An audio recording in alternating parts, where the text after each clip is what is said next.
Hello everyone, I'm Alex here with Gamesreactor. We're at Gamescom. I've just been checking out Turok Origins. I'm here with Jesus.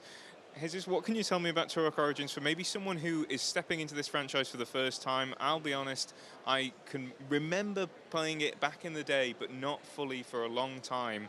How are you going to refresh that franchise for people? I mean, Turok was, back in time, one of the most important franchises on the shooter space. It brought elements like platforming, exploration, and that was, I mean, not very big, but enough to make the franchise unique. Also, the universe is very unique, it's very eclectic. You can travel space, you can travel in time, and all these elements are part of Turok Origins. We have created a new story, a new narrative that fits on the whole universe of Turok, but bring us many years back in time. So we explain the origins of Turok. And what can you tell me about those origins, without going into story spoilers, obviously? What can you say about, for example, the Xenia, the Turoks, the sort of biomorph suits they wear? Because as you say, there's a lot going on, and people might initially just think of it as sort of shooting with dinosaurs, but there's this whole futuristic element, there's a lot more to it. It's funny because when you say Turok, the people immediately think about dinosaurs. Yes, And if you play the first games, the last thing that you see is probably dinosaurs. Is in the memory of everyone.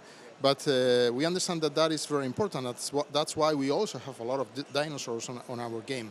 The thing is that the lore, the universe of Turok is much bigger than that. So we have a force of a race of reptilians, humanoid reptilians that are trying to conquer the whole universe. And the mission for our Turoks is to try to avoid that. All this is connected with the other story. So I cannot reveal anything right now, but the people will realize that everything is interconnected. We spend a lot of time making a very nice narrative, and it's full of surprises. You guys have also spent a lot of time, as I can see, sort of building this homage to Native American culture, as was with the original franchise. Can you talk a bit about that, how that's going to come about in the game? Yeah, the Native American culture is also a key element of the franchise, and it is so in our game too. And we put a lot of effort on that. We actually hired Native Americans to consult every step during the process of the development, so we made sure that we were not making something that was irrespectful or not according to the Native American culture. So we have incorporated a lot of elements. They have this mystic, spiritual relation with nature, and that is very present on our game in the form of this bio suit that we have, that we call mantles. That is also a word that is very related to the Native Americans, the mantles, and the echoes that are the abilities that you collect from the nature, from the creatures, and the environment. So how do those classes, how do those different play styles manifest in terms of gameplay, and how different do they feel for players? Yeah, I mean, not going into details for each race, we have 3 different classes that are related to 3 different animals that are also very connected to the Native American culture, which is the raven, the cougar, and the bison.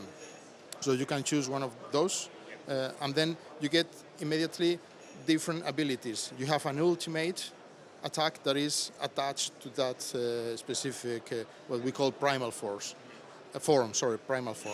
And on top of that, you collect those echoes that I told you, and those echoes evolve as you play. You can unlock different modes, and depending on your class, your skill tree will go in one direction or another direction. Thank you very much. You said something that I thought was quite interesting in the presentation about sort of reviving franchises that have been thought sort of dormant or even dead.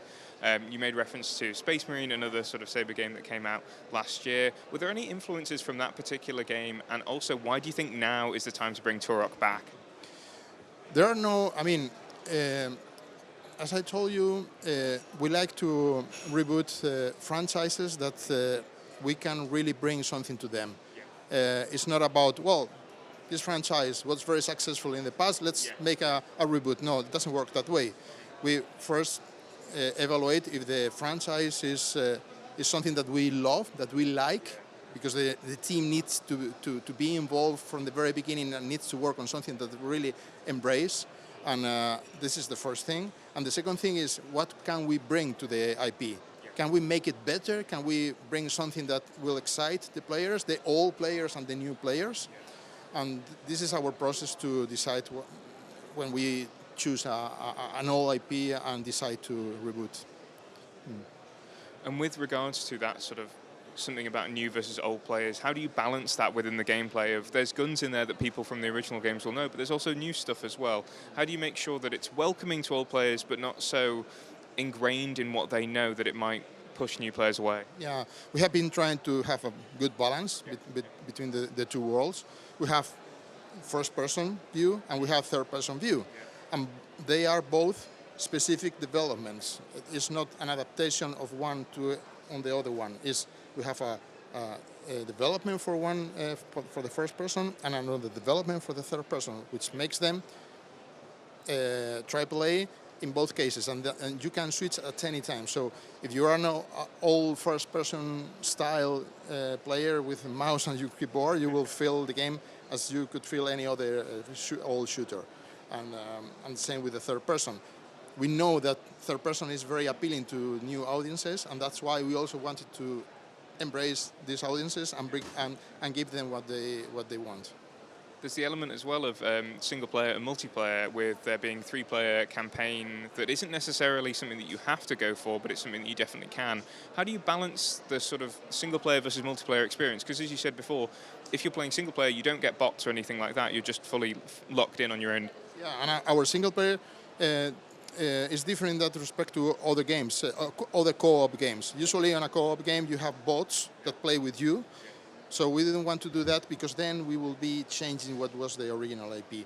So when you play solo, and you play the campaign mode, which is a very exciting, very nice story-driven adventure that you will experience on your own.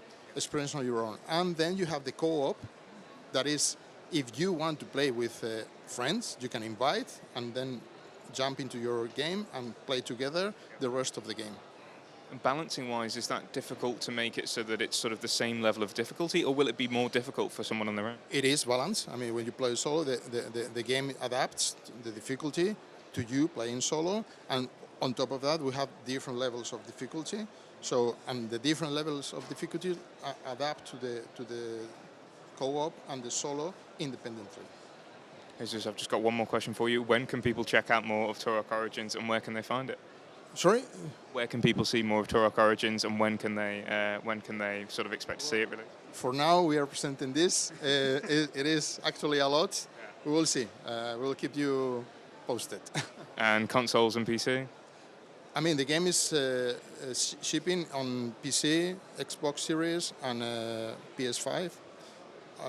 The game runs, as I told you, at 60 frames per second, smooth, very high quality, very high resolution, and but just at 30 frames per second on Xbox Series S.